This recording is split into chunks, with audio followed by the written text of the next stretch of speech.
대림절 세 번째 주일이죠. 그래서 오늘도 사진으로 초 3개를 대신하겠습니다.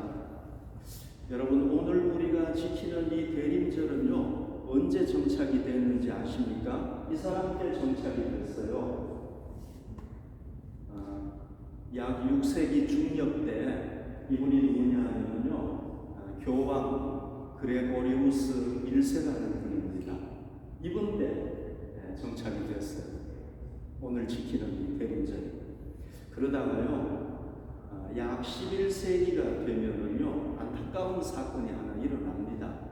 그게 뭐냐 하면은, 우리 기독교가 서방교회와 동방교회로 딱 나눠지고 분열이 돼요. 너무 안타까운 사건이었죠, 그죠? 그래서 이 동방교회는 이 대림절을 아주 철저하게 지켰어요. 너무너무 중요하게 생각하고 지켰습니다. 예를 하나 들어볼게요. 자, 이 대림절 기간에는요, 우리 성도들은 예수님의 신부라고 얘기하잖아요. 그러니까 이 기간 동안에는 결혼하는 게 허가가 되지 않았어요. 예수님 오시는 때 우리가 신부니까 누구하고 결혼을 하겠습니까? 그래서 결혼을 못 하겠고, 사제들도 결혼 침례를 이때는 안 한 거예요. 결혼할 수가 없었죠. 그 정도로 아주 중요하게 생각하고 지켰다는 겁니다. 그러면은 캐톨릭은 어떠냐? 제가 동방 정교회 오토독스에서 대해서 얘기했잖아요. 그 당시에 로만 캐톨릭, 거기도 이 절기를 굉장히 중요하게 생각하고 똑같이 그렇게 했어요. 그러니까 서방교회, 동방교회가 다 이 대림절을 너무 중요하게 생각을 했다는 겁니다. 제가 여러분들에게 말씀드렸죠. 이 대림절 절기는 우리 그리스도인들에게는 신년 1월 1일하고 신년하고 똑같다고 그랬잖아요. 그죠? 그러니까 자, 이 굉장히 중요한 절기인데, 우리가 그렇다고 해서 이 기간 동안에 결혼하지 말고 그렇게는 할 수는 없지만, 그러나 우리도 이거의 중요성에 대해서 무시해서는 안 된다는 겁니다. 이게 중요하다는 걸 우리가 깨달아야 된다는 겁니다. 자, 지금까지 기독교 역사를 쭉 보면 이 대림절을 어떻게 지켰습니까? 3가지 관점에서 지켰다고 그랬죠. 첫 번째는 인류의 구세주 예수님께서 과거 사건에 오셨던 것. 그 다음에 현재도 우리 성도들의 마음속에 은혜로 찾아오시는 사건이에요. 그 다음에 세 번째는 미래적인 측면이죠. 그죠? 미래의 종말에 인류의 심판주로 오시는 예수님의 사건에 초점을 맞춰가지고 지킨다고 그랬잖아요. 그죠? 과거, 현재, 미래, 이 세 측면에서 지키는 겁니다. 오늘은 우리가요, 이 대림절의 미래의 사건에 초점을 맞춰가지고 예수님의 재림에 대해서 한번 생각해 봅시다. 예수님의 재림. 여러분, 성경의 모든 약속들은 다 성취가 되었는데요, 한 가지 안 되게 있어요. 그게 뭔지 아세요? 예수님의 재림이 아직 안 이루어졌어요. 예수님이 재림하신다고 약속을 했는데 아직 안 이루어졌습니다. 자, 재밌는 게 뭔지 아세요? 초대 예루살렘 교회의 사도들하고 성도들도 자기들 시대에 예수님이 온다고 믿었어요. 예수님의 제자들. 우리가 있는 동안에, 살아있는 동안에 예수님이 오실 거다 이렇게 믿었어요. 그런데 사도들이 다 밖에 다녀가지고 죽고, 요한이 제일 오래 살았다고 그랬잖아요. 60년 더 살았다고. 그래도 안 오는 거예요. 안 오신 거예요. 그런데 그게 언제까지 안 오신 거예요? 지금 2000년이 지난 지금도 안 오신 거예요. 그러니까 기독교인 중에서는요, 예수님의 재림이 언제인지 몰라요. 시기는 모른다고 그랬어요. 언제 오는지 몰라요. 거기다가 재림이 지금 얼마나 늦춰졌습니까? 2000년, 앞으로 3000년도 늦춰질 수, 저는 모르지만 아무튼 이게 무한정으로 늘어질 수 있으니까, 과연 그러면 진짜 예수님의 재림이 있을 것인가? 이거 의심이 생깁니다. 그리고 우리가 한번 생각해 봅시다. 예수님이 재림하시면은요, 이 현 우주는 없어진다고 했어요.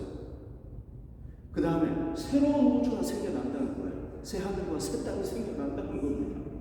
그럼 이 오랫동안 있던 우주가 없어진다는 게 여러분 믿어집니까? 그리고 새로운 우주가 하나 생긴다는 게 믿어져요? 안 믿어지시고, 그렇죠?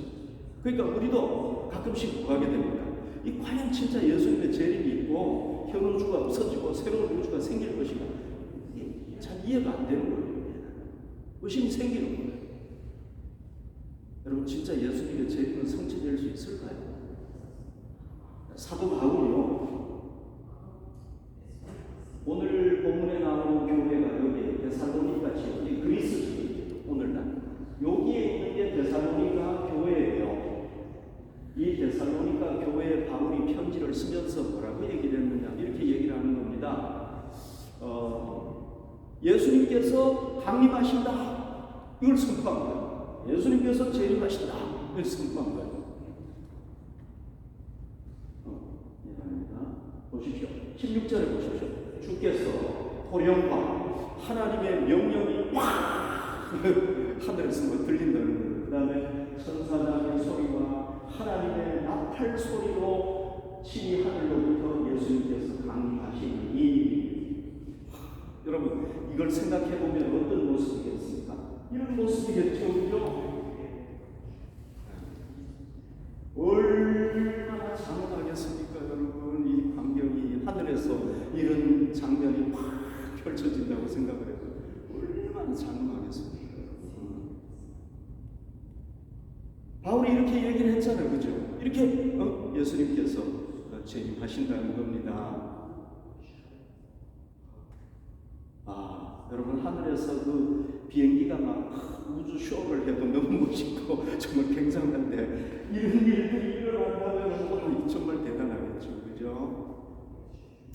바울이 예수님의 재림에 대해서 확신할 수 있었던 근거가 뭘까요? 바울이 도대체 이게 사실이다, 이렇게 된다라고 할 수 있었던 근거가 뭘까요? 자, 여러분 여기 잘 보십시오.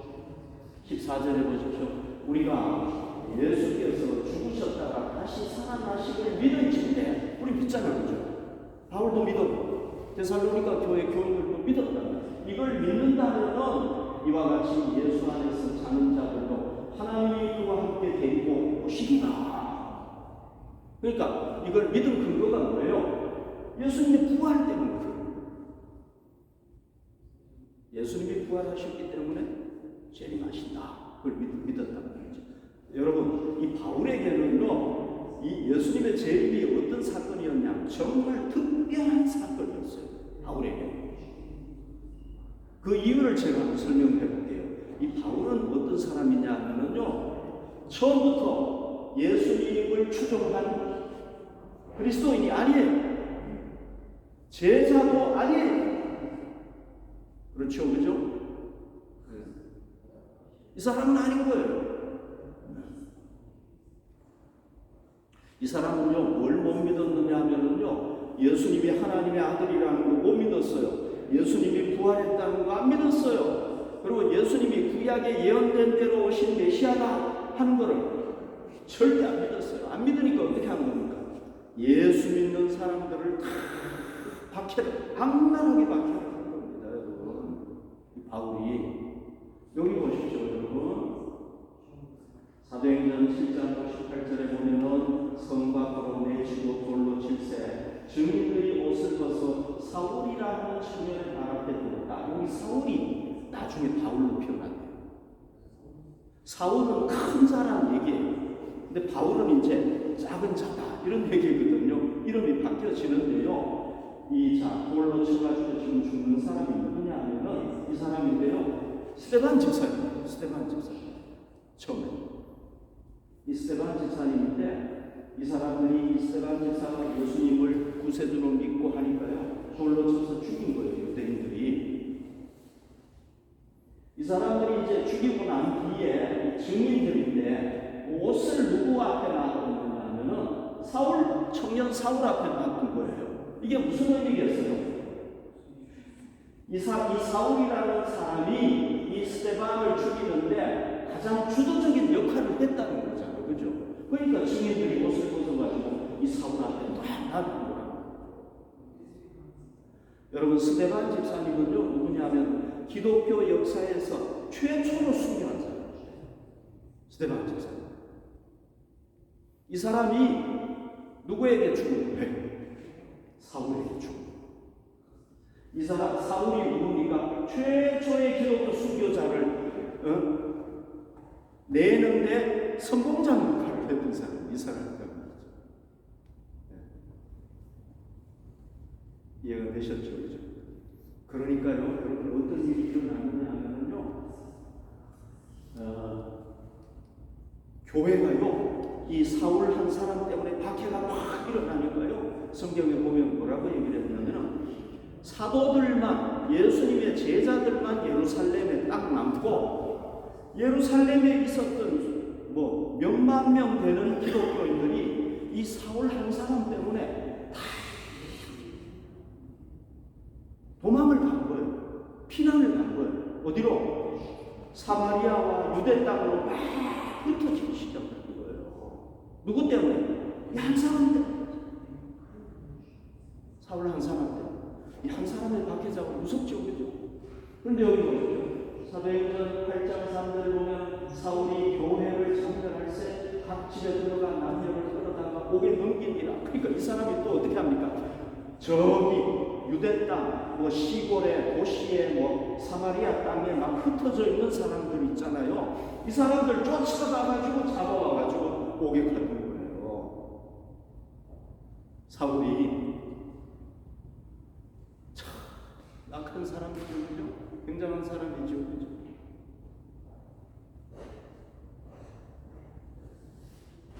사도행전 26장 11절 12절에 보면 사울이 하는 얘기인데요. 이런 얘기를 합니다. 또 모든 회당에서 여러분 흥결하여 강제로 모독하는 말을 하게 하고, 그러니까 예수 믿는 사람 잡아와가지고 너 예수 저주해? 저주해? 이렇게 했다는 거예요. 안 해? 너 죽일 거야. 그리고 그들에 대하여 심히 격분해가지고 화가 머리끝까지 나가지고 외국 성에까지 가서 박해하였고, 그 일로 대제사장들의 권한과 위임을 받고 다메섹으로 갔느니라. 여러분, 이 다메섹은요 외국이에요. 외국. 그러니까 이 다메섹이라는 도시에 그리스도인들이 다 피난 가가지고 있다. 이러니까 그 정보를 듣고 어디까지 간 거예요? 외국까지 간 거예요. 요즘 같은 비행기 타고 갔든지 차 타고 갔겠죠. 그죠? 이 사람 정말 대단한 사람. 그러니까 예수 믿는 사람을 죽이는데 뭘 걸었습니까? 생명을 걸었던 사람인 거예요. 이 사람은. 그러다가요 다메섹 성에 가까이 가다가 누구를 만났느냐 하면 예수님을 만나게 된 거예요. 부활하신 예수님. 보시죠. 사울이라는 사람이 말에서 떨어져가지고 눈이 안 보이는 거예요. 그런데 소리가 들렸어요. 사도행전 22장 8절에 보면 당신 누구십니까? 주님 누구십니까? 그러니까 내가 대답하되 주님 누구십니까? 하니 이르시되 나는 내가 박해하는 예수가 하고 하늘에서 쫙 들리는 빛이 나타나는데 거기서부터 들리기 시작을 하는 거예요. 그러니까 여러분 누구를 만난 거예요? 부활하신 예수님 만난 거죠. 그죠? 이 사울이라는 사람은요 예수가 부활 안 했다고 믿었기 때문에, 그가 하나님의 아들이 아니라고 믿었기 때문에, 그가 메시아가 아니라는 것을 믿었기 때문에 그렇게 기독교들을 박해했다고 그러죠. 그러다가 부활하신 예수님을 만나게 되니까 어떻게 되겠습니까? 자기가 지금까지 믿어왔던 신념, 자기의 신앙이 한순간에 그냥 와 무너져 버리겠죠. 완전히 무너져 버려요. 그리고는 3일 동안 눈이 시각장애인이 돼가지고요 앞을 보지를 못하는 거예요. 그때 여러분 이 사울이 어떤 생각을 했겠습니까? 예수가 죽은 줄 알고 끝난 줄, 십자가에서 죽고 저주받고 끝난 줄 알았는데 부활이구나. 이게 진짜야 아니야? 이거 어떻게 된 거지 도대체?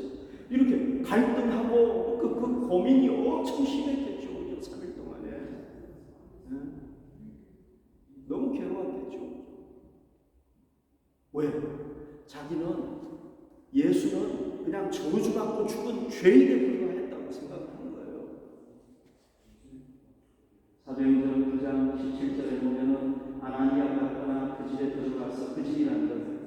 사울이 있는 집에 들어간, 지금 눈이 안 보여가지고 있는 집에 들어간 그에게 안수하여 이르되 형제 사울아 주 곧 내가 오는 길에서 나타나셨던 예수께서 나를 보내어 너로 다시 보게 하시고 성령으로 충만하게 하신다 하니 이 아나니아가 거기 가가지고 바울 형제 예수님이 나를 보내서 당신이 그 찬란한 빛 가운데 봤던 그 예수가 나를 보내가지고 온 거야. 당신 박해자라는 거 알고 내가 두려워했지만 온 거야. 예수님이 가라고 해서. 그래가지고 안수 기도하는데 어떻게 된 거예요? 눈이 확 열린 거예요. 그러니까 이때 뭘 믿게 되는 거예요? 부활하신 예수님. 안 믿을 수가 없었죠. 믿게 된 거예요. 예수님 믿고 난 뒤에, 자, 여기 보십시오. 이 아나니아라는 제자가 기도했더니 눈이 열리고, 안 믿을 수가 없겠죠. 부활하신 예수님. 사도행전 9장 20절에 보면, 즉시로, 그리고 이 사람이 완전히 변화되는 거예요. 180도 변화되어 버리는 거예요. 즉시로 강패당에서 예수가 하나님의 아들이심을 이제는 반대로 전파하는 거예요.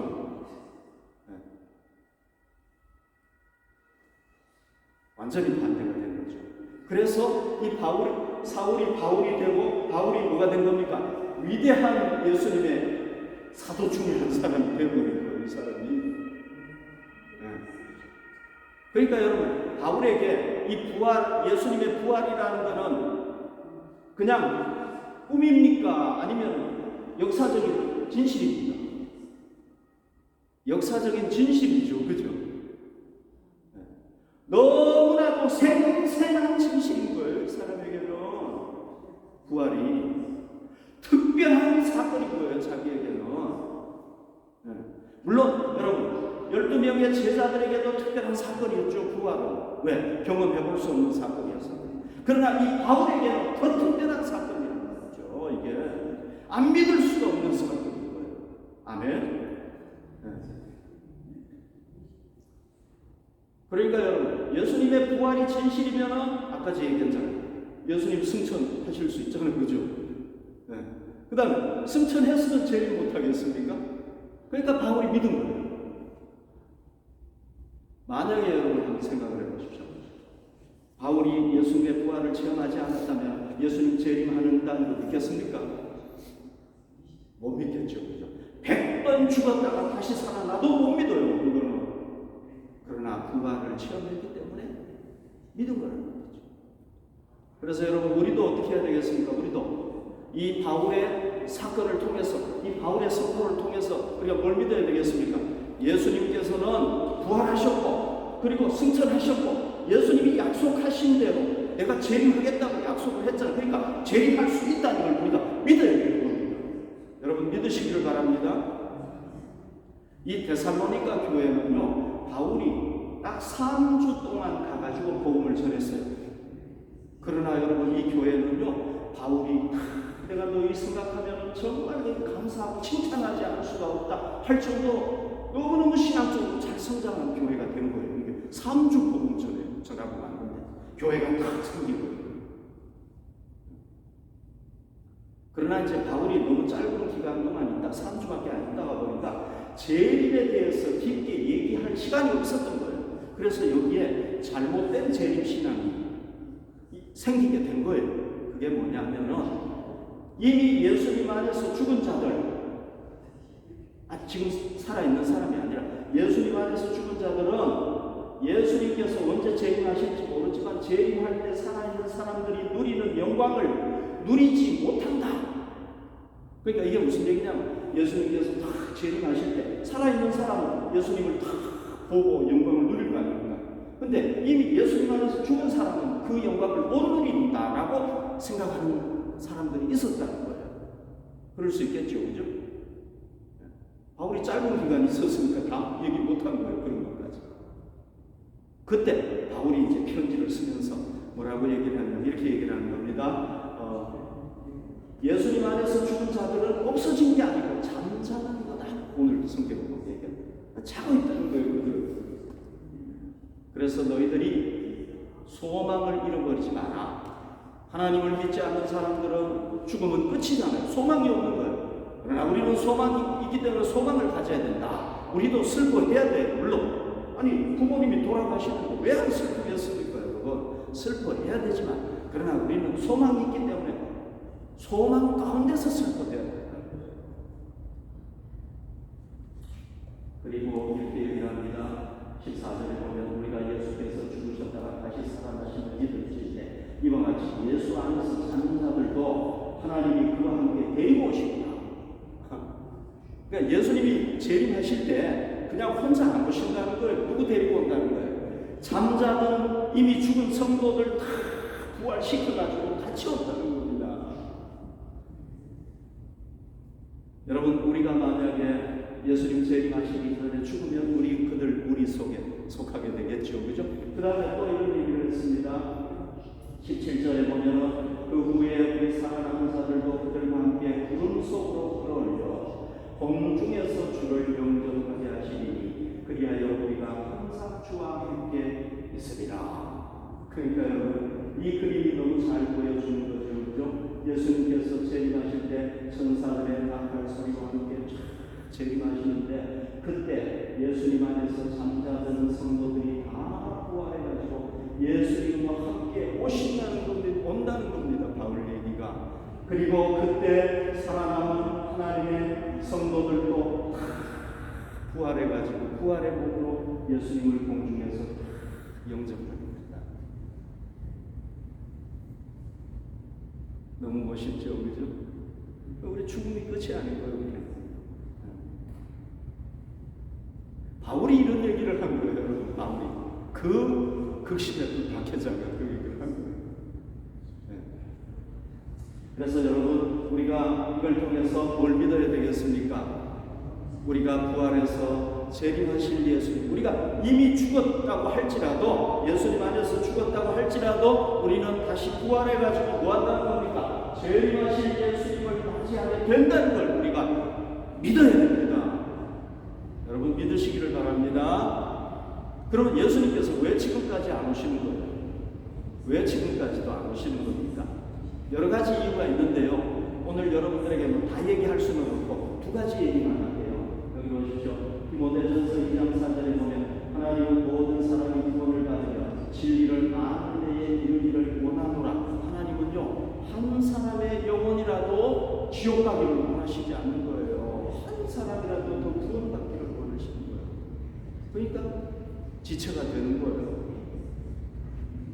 마태복음 24장 14절에 예수님께서 말씀하시기를 이 천국 복음이 모든 민족에게 증언되기 위하여 온 세상에 전파되니 그제야 끝이 오리라. 여러분 한 영혼이라도 더 구원받으려면 주의 복음이 전파되지 않는 데가 없이 다 전파돼야 되잖아요. 지금 전파됐나요? 많이 전파됐죠. 그러나 아직도 전파가 안 된 데가 있단 말이죠.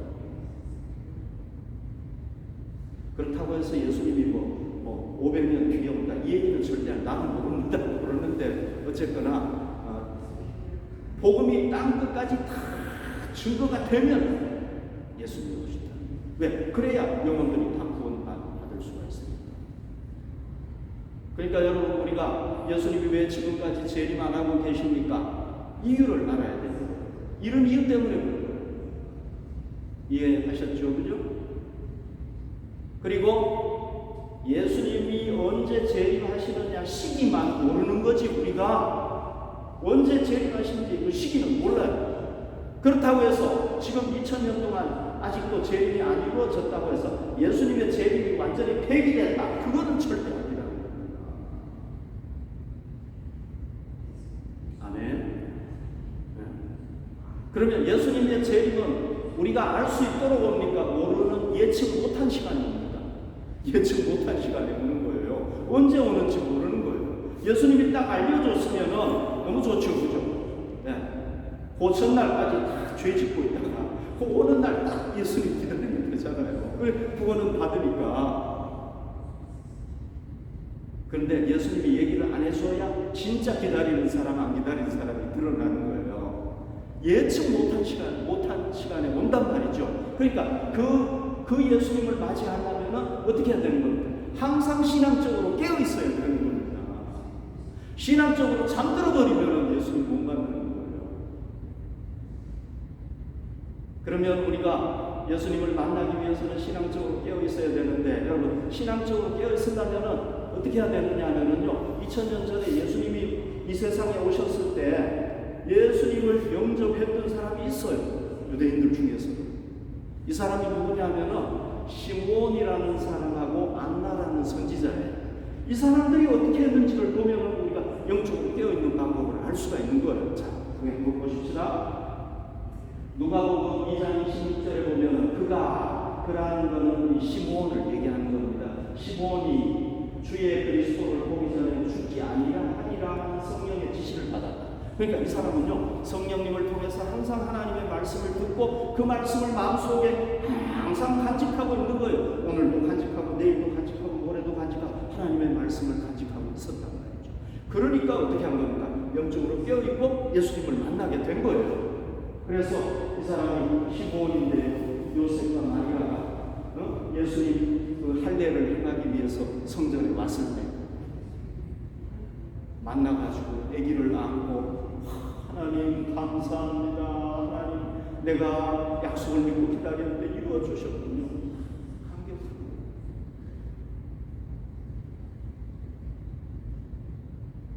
안나 선지자도 하는데요. 안나 선지자 보십시오. 누가복음 2장 37절에 보면 이 사람이 과부가 되고 80세가 되었는데요. 오래 살았죠. 이 사람이 성전을 떠나지 아니하고, 성전을 떠나지 않았다는 건 예배드리고, 성전에서 뭐 하겠습니까? 예배드리고 주야로 금식하며 기도함으로 섬겼다. 항상 기도한 거예요. 기도하는데 네가 메시아를 만나게 될 것이다. 그런 걸 영감을 받게 되고, 이 사람도 예수를 그 성전에서 만나게 되는 거예요. 이 두 사람이 누구를 만든 겁니까? 2000년 전에 메시아가 온다고 그랬는데, 여러분 사람들은 그 말에 그냥 아무런 반응도 안 했어요. 몰랐어요. 그러나 이 두 사람은 알았어요. 그래가지고 성전에 딱 갔는데, 시몬이 딱 갔는데 예수님이 그때 마침 딱 온 거예요. 이 안나 선지자는 성전에 항상 있었으니까 거기서 딱 만나. 성전에 있더라도요, 여러분 만약에 저 지하에 여기 있으면 못 만나서 그렇죠. 하나님께서 다 만나게 하시고 딱 만나는 거죠. 자, 여러분들은 하나님의 말씀과 예배와 기도를 통해서 영적으로 깨어 있습니까? 지난 주간에 여러분들이 하나님의 말씀을 읽고 묵상하고, 그리고 하나님과 기도로 교제하는 삶을 살았습니까? 그랬다면 여러분들은 깨어있는 거예요. 아, 나는 일주일에 말씀 한 번도 안 봐. 기도, 아니 왜 해? 주일 예배 드리면 되지. 여러분들은 주일은 깨어있는 거예요. 요 시간에. 예수님이 요 때만 딱 오시겠습니까? 나 주일날 갈 거야. 나는 죽어도 주일날 갈 거야. 그러겠습니까, 여러분? 아니죠, 그죠? 평일날 올 확률이 많아요, 예수님은. 그리고 여러분들은 주일날은 요때 예배는 드리니까 깨어있는데 평상시에는 안 깨어있는 거예요. 여러분 생각해 보십시오. 우리 그리스도인이 안 믿는 불신자들하고 차이가 뭐예요? 주일 예배 드리는 거, 이게 그리스도인의 표시 아닙니까? 불신자들은 성경이 뭐 그렇게 중요한 책이야. 아무것도 아니야. 우리는 성경이 하나님의 말씀이고 그 말씀 묵상하고 하잖아요. 그게 다른 거 아닙니까? 또 불신자들은 기도 안 해요. 왜 기도해야 돼? 내가 노력해야 돼. 기도할 시간 있으면 일해야지. 우리는 아니야. 내 삶의 기도가 중요한 거야. 왜? 하나님하고 교제니까. 그런데 우리가 성경 안 읽고 기도 안 하면 불신자하고 똑같은 거 아니에요? 그러면 우리가. 그죠? 다를 거 없잖아요. 그럼 6일 동안 불신자로 살다가 주일날 와가지고 겨우 신자로 이러다가 또 나가면 불신자고 이렇게 되는 거예요, 여러분. 그러니까 여러분 성경 안 읽고 기도 안 하면은요, 깨어있을 수가 없는 겁니다, 우리가. 그러다가 예수님 오시면 우리 어떻게? 물론 여러분 나름대로 핑계가 있죠, 그죠? 또 이유가 있어요. 바쁘다는 핑계가 있어요. 그런데 이제 중요한 거는 예수님이 재림하실 때 예수님 나 바쁜 거 아시죠? 이렇게 될 수 있느냐는 거예요. 핑계가 되겠느냐는 거예요. 이게 통하겠느냐는 거예요. 예수님 그래 너 공부하느라고 되게 바빴지, 일하느라고 비즈니스 하느라고 텃밭집 내가 봐줄게 이러시겠느냐는 거죠. 그게 문제인 거죠. 예수님이 받아주겠다고 그러면 그렇게 해도 되는데 과연 예수님이 그걸 받아줄 것인가? 모르겠어요. 저는 안 받아주실 것 같아요. 그래서 여러분 우리가 과거는 괜찮아요. 지난주 단 괜찮아요. 이번 주부터 우리가 하면 되잖아요. 그죠? 이번 주부터 우리가 말씀을 통해서 매일 말씀을 읽고 묵상하고 하나님의 음성을 듣고 또 기도를 통해서 하나님과 교제하고, 그래서 우리 모두 깨어있다가 꼭 재림하시는 예수님